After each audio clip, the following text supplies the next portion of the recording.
All right, we're back live. Brian, take it away. All righty. Next, we have Casey Ellis. He's the chairman, founder, and CTO of Bug Crowd. And today's going to be talking about an introduction to Disclose.io and the current state of hacker safety. Casey, take it away. Thank you, Brian. Good afternoon, good morning, good evening, good day, good whatever it might be for you. I'm coming to you from Sydney, Australia. It's about 7 a.m. right now, so it's definitely good morning on my side, but great to be chatting with you all. And huge thanks to the Red Team Village and to the Hack Not Crime crew for putting this on. Just watching the lineup come together, to see all the talks so far. This is a subject that I'm just absolutely passionate about.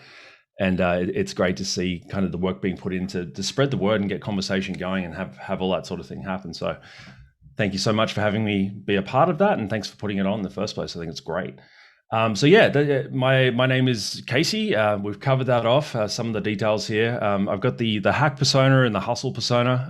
I actually grew up doing security on a technical basis on the offensive side, and then moved across into entrepreneurship and business. Eventually became the founder of Bug Crowd, and the rest is sort of history, I think, to some degree. There, we actually pioneered the crowdsourced security as a service model. So we didn't invent vulnerability disclosure and bug bounty, but we're kind of the first to come out with this idea of putting a platform in the middle to make it all work. So that's really the lens of a lot of what I'm going to talk about. This is not a Bug Crowd talk per se. But a lot of what actually went into Disclose.io came from experience and some of the interactions and friction that I observed and the team observed with Bug Crowd that's now kind of evolved into the things that we're trying to solve with Disclose.io. So let's rock and roll. Obligatory disclaimer. I am not a lawyer. Even if I was, I am not your lawyer. I've seen this come up a few times in talks, and I think that bit, like I often say that kind of tongue in cheek, but it is important to know, like listening to legal counsel from people who are lawyers, I think, is a really valuable thing to do. But if you're in a position where you really feel like you've got something you need to work with, get your own lawyer. That's a really important kind of call out there. I play a lawyer on TV sometimes, so like let's just roll with that. If in doubt, get legal help. So what we're going to go through is a little bit of backstory. Amit did a phenomenal job of covering a bunch of this before. Which is great because that means I can actually spend a bit more time just kind of digging into the project and where we're up to and how people can actually participate and help. And Harley, I think, did a phenomenal job as well on setting the backdrop around what's happening with various laws. But what I'll talk to briefly is how Disclose.io kind of came to be in the first place.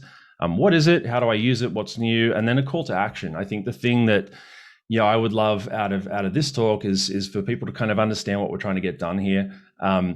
To potentially identify ways that you can participate and help out, or at least go out and basically spread the good word. And you'll see why in a second.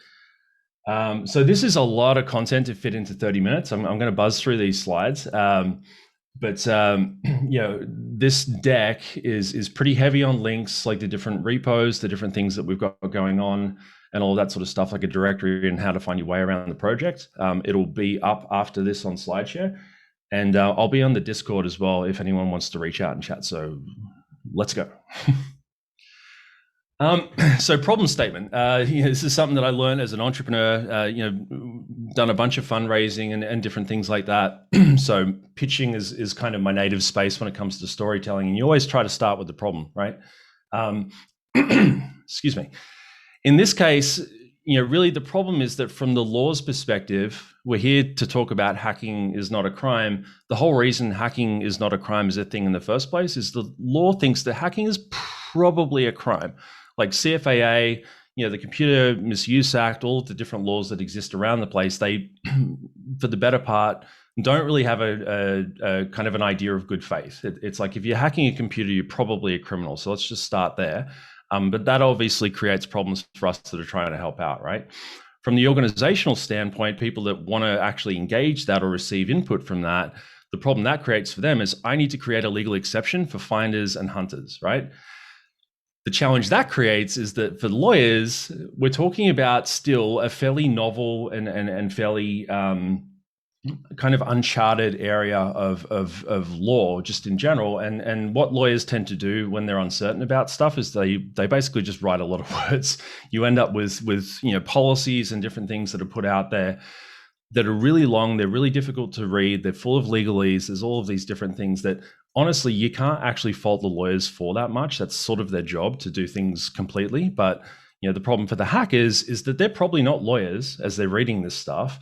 They might be ESL, English as a second language. And honestly, people rarely actually read the T's and C's fully. In the case of people trying to do proactive vulnerability research, it's usually just getting to the scope and getting going. So all of those things together, you can see our friend from South Park there, you're going to have a bad time. And honestly, this was something that we observed in the first, probably year of BugCrowd, all of these kind of different things existing as this sort of preeminent state. And then the problems that it creates. Like the biggest one from my perspective is that as a hunter, as a finder, as a security researcher, as a hacker who's trying to do work or trying to submit something that you found, you actually can pretty easily end up in a position where you're creating legal risk for yourself that you maybe didn't even realize was there in the first place. So the question we started asking ourselves, and really what I was noodling on a lot, was like, how do we make it easy to do this well? This is the piece that I think Amit closed off really well in her talk. And if you haven't, if you weren't there for the stream or to watch that live, I do encourage you to go back and take a look. We're not the first to stumble across this issue and try to solve it. Rainforest Puppy as kind of the OG with the RF policy back in 2001, basically trying to codify like, what should people do? How should we approach this? How do we make language that people can just pick up and use to be able to set expectation and communicate how to interact, in this conversation between hunters and organizations that are trying to receive their help. BugCrowd and CipherLaw partnered together to create the open source vulnerability disclosure framework in 2014. ISO came out, the DOJ came out with stuff. Amit, as she mentioned before, did a ton of really excellent work, not just zoning in on this issue of safe harbor and legal safety, but also I think actually kind of surfacing the problem, frankly. Like a lot of people have been working on a similar sort of space up to that point, but not a lot of people really cared. And I think Amit was a linchpin in actually driving awareness around this as well. So really what happened is in 2018, I had the idea to basically grab a domain, create a brand around it and start to focus these efforts, create a focal point for people to be able to contribute towards, but then also to be able to use the idea of Disclose.io as a thing that, ultimately becomes a net benefit to companies that implement this type of stuff beyond just, making it easy for them to start a VDP. Which is kind of what this slide's talking about. The idea is, all right, we've put all this work into making language and implementation of this sort of thing as frictionless as we can. In 2018, the difference between then and 2014 when we first started working on this is that the concept of bug bounty programs and vuln disclosure, even the idea of a hacker being potentially a digital locksmith and not just inherently a burglar, that had become more common, more accepted. It had actually become almost perceived as a benefit. And I still feel like we're on that journey. There's a lot of distance to go there, which you probably just heard in John's talk with some of the pitfalls that can pop out. But we're at a point now where Neighborhood Watch for the internet, I think, is a fairly intuitive concept for the consumer and for really anyone, even people in the boardroom, to understand. And we're in a point in time where the risk of bad things happening through computers, I think, is fairly obvious as a possibility for basically everyone. So, the question became, how do we make the adoption of vuln disclosure programs with best practice go viral? How can we make this something that's such a obvious and clear thing for people to want to do, that takes over some of the momentum of organizations like BugCrowd and others that are trying to promote this stuff, but even the hacker community itself trying to get organizations to hear about what we've found. How can we kind of create enough momentum for it to become a snowball that rolls down the hill, right? So really our vision within Disclose.io is a healthy and ubiquitous internet immune system enabled by security, research, reporting, and disclosure. It's the second time I've seen this screen cap of Karen so far. And honestly, like, shout out to her for I think creating a really good touch point for people to actually understand the ability for hackers to be helpful and not just harmful. She actually used the phrase internet immune system quite a bit in that talk, so I'm giving it some props where props are due. So our mission really is to standardize and promote Neighborhood Watch for the internet. The standardization part is important in terms of setting precedent and reducing friction. The promotion part is important for people to actually become aware of the fact that this is a thing they should do in the first place. But then, as I said before, to make it desirable, make it something that the market actually wants to do. Ultimately, if they step into it and say, this is a thing that is just, probably going to be a part of how we do business on the internet in the future anyway, we might as well get ahead of it, right? That's my firm belief around VDP. This idea that, between now and the heat death of the universe, anyone who runs, any kind of IT infrastructure whatsoever is going to have to deal with someone like John or someone else in the researcher community who's found a problem with their stuff. That's a physics issue. It's not really as much an issue of choice, I think, for vendors and people running organizations anymore. And that's becoming more clearly true as more of this type of thing happens. So how do we make that easier? How do we, get ahead of that, like snowball the thing down the hill? But then from the standardization perspective, like help people do it well, help people actually, put legal protections in place and all of the different things that are needed to make this successful. So really the end game is a virtuous cycle. Like what I'd love to see is for the Disclose.io seal to become almost like the green padlock. And I use that analogy deliberately because the green padlock is in the process now of going away.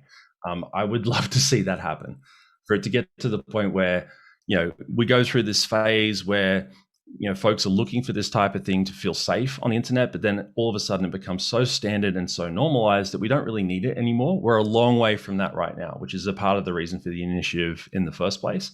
But that's kind of where I'd see it heading, and where I'd like to get it to. And I think it's a pretty easy kind of vision to kind of glom onto. For folks that ask me the question, like, what is this all about? What are you doing? Which part of this is most important? Like, this is what I try to bring them back to, because it really, I think, captures the essence of what we're trying to get done. So what is Disclose.io? Really, it's a collection of it started off kind of as that timeline suggested before, as this collection of open source projects, which consolidated into this initiative, this movement. We're now in the process of filing for a 501c3. Like there's literally, lawyers talking to each other and paperwork flying back and forth as I'm speaking to y'all right now, which is great. I think having it contained and having it be something that can be in a position to get some funding in to get project management happening and all those different things is going to be a really useful tool, but also establishing it as its own thing. Like I think the policy side of this mission is one that we've worked pretty hard. Bugcrowd's been a significant contributor to this project, but so have many others. And part of the goal there is to make sure that it's actually seen from the outside as a standalone thing in the way that it actually is. So it's 100% community powered and maintained. It's coordinated via Slack and GitHub. There's about 50 core members in the Slack, 200 contributors or so, and there's 2,300 organizations in the database. The screen cap here is a bunch of people that have contributed. Some of the faces and names you'd recognize from this conference. We get to hang out. What I love almost the most, frankly, about this project is that it just brings me around some of the most intelligent, thoughtful, passionate people in this space, because this is really an enabler and a precursor to a lot of the other stuff that goes on in security research and cybersecurity. So that's who we are. What is it? What do we do, or what have we put together? Really, there's kind of 5 core pillars to it. 3 of them I'm going to speak to today. The other 2 we can talk about offline, or you can follow some links and check it out for yourself. It's the terms, it's the list, it's the seal, it's the community, and there's basically this kind of almost magnet for innovation, I think, in a sense, around how to improve vulnerability disclosure that the project's created. So there's this sort of list of other useful stuff that we're putting together that doesn't necessarily fit into those first 4 categories. I told you I was going to power through this. There's a lot of slides, but hopefully y'all are tracking. So to begin with the terms, after I have a sip of water here, the whole thing, as I said before, is up on GitHub, and people can contribute and consume it in that sort of way. The idea behind the terms, this is really kind of where it all started. It's the boilerplate vulnerability disclosure policy templates. They're created and contributed to by lawyers, program owners, and policymakers. And the thing I think that's most important, which goes to my whole lawyers get verbose when they're nervous comment earlier, is that it's structured to balance legal completeness, brevity, and readability. So the idea is like, how can someone as a hunter who doesn't actually, necessarily even understand security reporting, let alone law or potentially English, how can they have a reasonable chance of being able to read through this stuff and get what's going on? Like, how do we solve that problem? It's been pretty amazing with this. I think Jack's going to speak about this in a little bit, where we've seen, things like the safe harbor clauses that kind of got focused up into disclosure, picked up by the voting machine manufacturers, by some of the states, in order to get ahead of some of the things that ended up happening in the 2020 election from a cybersecurity vulnerability, but also like a cybersecurity uncertainty standpoint. That was one of the reasons that we were pushing pretty hard on that one. And it was a part of it didn't necessarily solve the problem, but I like to think it helped. And that actually drove adoption of those sorts of clauses into that solution. It's come up in a whole bunch of other places as well. Check the list out. You'll see the programs that are up there with full safe harbor, more often than not, actually have disclose IO language in their briefs, which is pretty neat. And you can see some of the organizations that people work for that have actually contributed to this project. So another little disclaimer there: these aren't endorsements by those organizations of the project. I want to be clear about that. But this is the kind of the kind of individual, the kind of contributor that we're in a position at this point to see actually contributing to this stuff. They've got that kind of context that you would get from organizations like these ones. So how do you use it?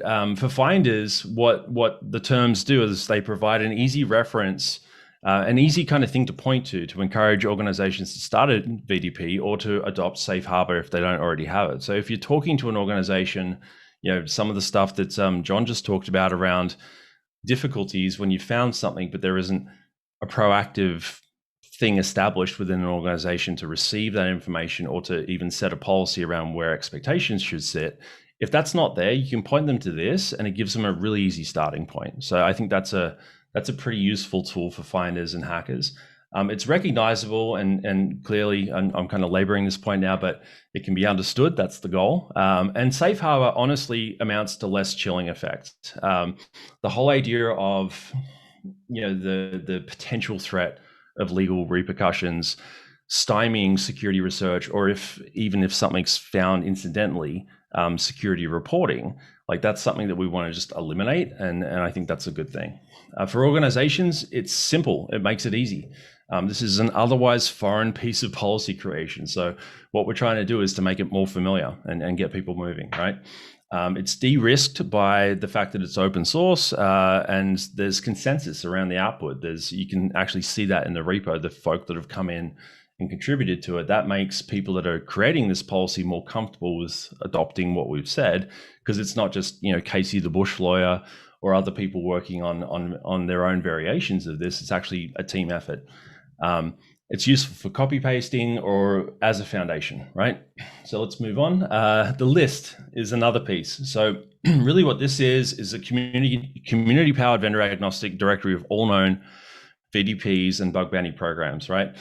The goal of this is to be able to, basically create a focus point where people can update stuff. They can, as a finder, you can do a pull request and basically, add information that you've discovered around a particular program. Or if you're a vendor and you feel like your information's out of date or people don't know, you can go and update that as well, right?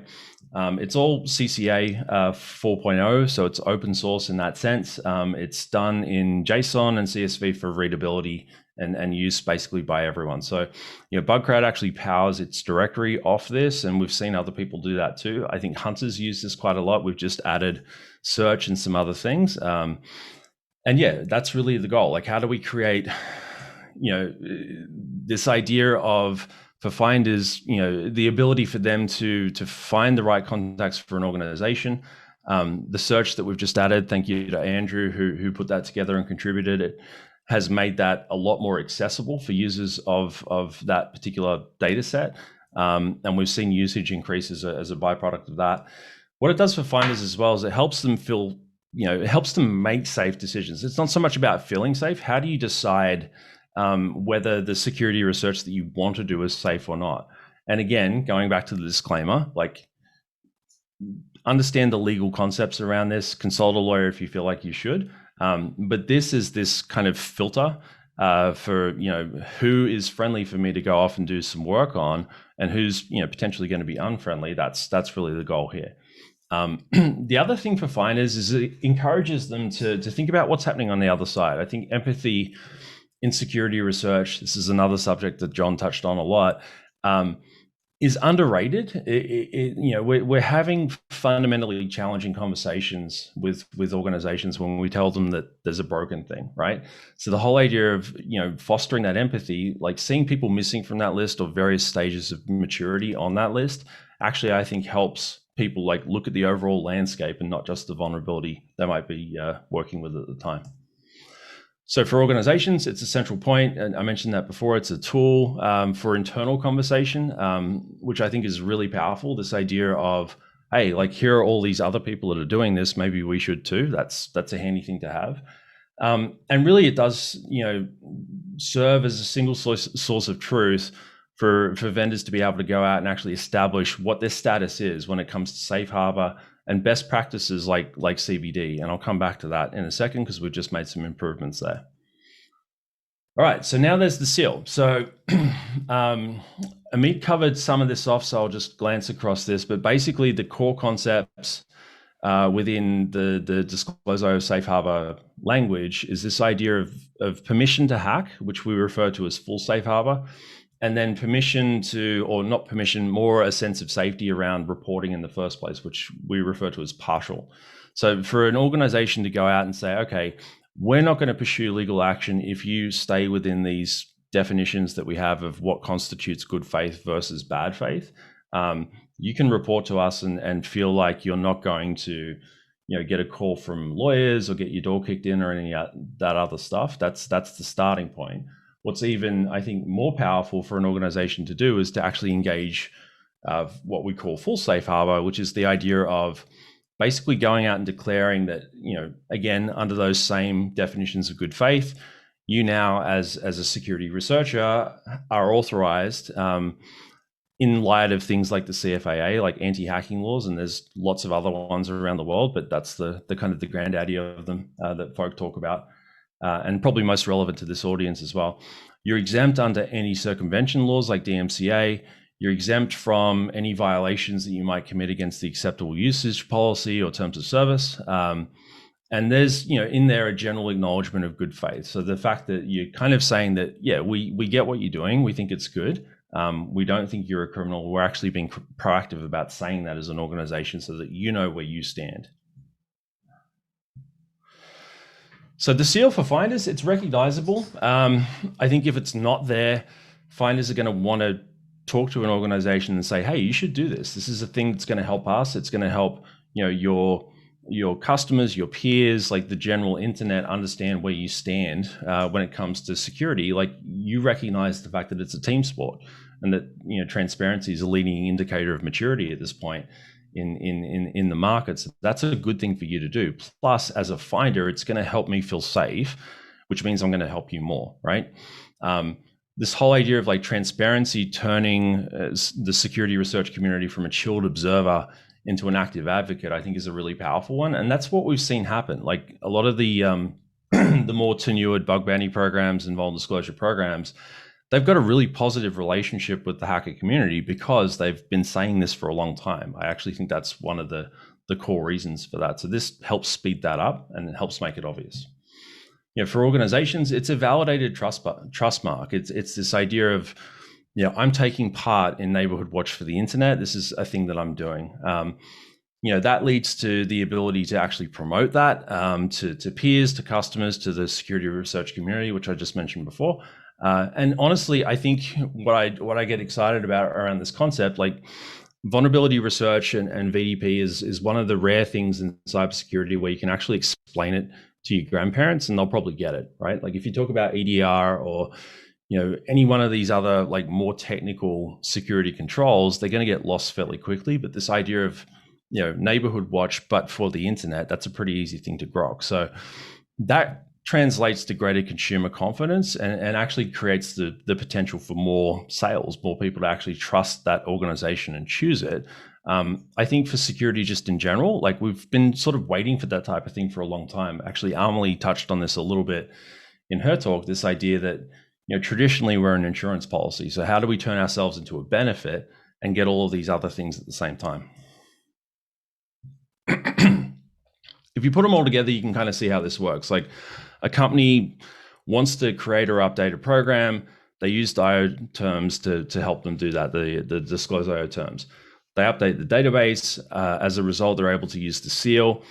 Another company sees that and thinks, where am I up to with this? Like, this is a thing that seems to be becoming normal. I've been able to understand that more clearly and more quickly now.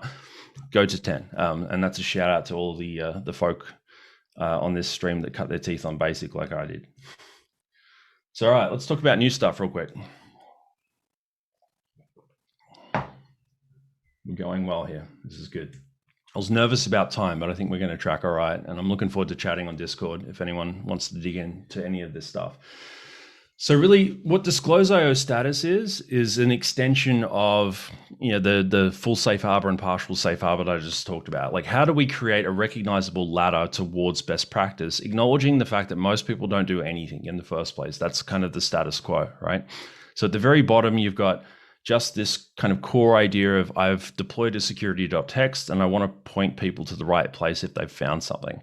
At the very top, I think, really the gold standard from my perspective at this point, and this is an open draft that people are, very welcome to weigh into on with their opinions on this. But my point of view is that, full safe harbor with a proactive coordinated vulnerability disclosure timeline and policy, I think that's basically as good as you can get at this point. So how do we create, the ability to mark out where people are on that journey and actually, for them, create this ladder to success. So if as an organization, you only have security.txt, you look at the person on the top of the hill and think, I want to be there. Like, why are they there and I'm here? That actually is a really powerful tool to educate, how things can be, around how things can be improved. Another one, which we just dropped, and again, this kind of goes back to the, the other stuff, this sort of almost, as an entrepreneur, I love this, obviously, because I'm just an ideas guy, and that's the kind of thing that switches me on. But this has been a magnet for people that want to find ways to improve the way that we get this all done. Like, how can you decrease the friction for a finder? How can you make safe harbor and kind of legal protections more obvious and all of those different things? So the idea with DNS security.txt is that we make security reporting information more accessible and authoritative. Basically what it is putting the equivalent of the security.txt standard in DNS zone files as a text record. And what that does is makes it more obvious. You don't have to hunt for it in the same way. You might not be looking in a well-known directory on a particular web server, but you're probably going to look at DNS if you're doing security research, so it jumps out at you straight away. The other thing is that, text files and DNS is broadly considered as this kind of authoritative statement on behalf of the company. So if it's pointing to a policy, you can look at that policy and feel more confident that it's legit. So that's the idea there. And this got a shout out before as well. I think when people find something and they need help or they need, they're concerned, there's fear involved potentially in reporting an issue, or they just can't find the right person. There's a handful of people, of which I'm one, not a handful, a couple of dozen of people that, almost invariably get the phone call when folk are in that position. And I think that's awesome. But what I'd love to do is to be able to share that load out and actually make that process more sustainable. So we've created a community, and really the core focus of that is that if you're in a position where you've got questions around how to do it properly, how to get in touch, like needing help, getting in touch with the right person, any of that sort of stuff, you can basically go on there. There's volunteers like John, myself, Randy, others, who will basically support you in trying to get your information to the right place and guiding you along the way. Like, this is an inherently sketchy thing, I think, for finders to do for the first time, as well as on the recipient side. Now, I mentioned before this idea of having a problem being pointed out as this kind of confronting experience. I think it is just as scary for the people that are finding things and trying to get them to the right place. So the whole idea is like, how do we bring a community around that and actually support it and help it, roll forward with less friction and ideally less like rough edges, less of the kind of misunderstandings that you hear about a lot. All right, so if you're still with me, awesome, great. We as I said, plowed through a ton of stuff, and I'm just about to finish up here. Look, really what we're looking for and what I would love to see, I think what everyone who works on the project would love to see is for more involvement. If you want to look at the front end of it, the database link is there. The community, which I just mentioned, you can join at community.disclose.io. If you're in a position where you can start a VDP, or if you've got one that doesn't have these kind of legal provisions that protect researchers in its language, and you're looking for help in actually moving that forward, go check out the terms because they will help you. And from just a general project standpoint, we're always looking for folk to help out and pitch in from a coding or design or legal standpoint. If you're interested in that sort of thing, hit me up or hit us up rather, because this is a shared mailbox at hello@disclose.io or via Twitter. And that is the end of that. Awesome. Thank you so much, Casey. Thank you for supporting the Red Team Village and Hacking It's Not a Crime. Amazing presentation. And again, call to action to everybody. Please take a moment and visit the resources that Casey just mentioned right now. And if you have any questions for Casey, he's going to be hanging around in Discord. All the information is in the bottom of the screen. So once again, Casey, thank you again for your time today. We're going to go on a brief break. And then the next presenter will be here in the next few seconds, actually. So we'll be back.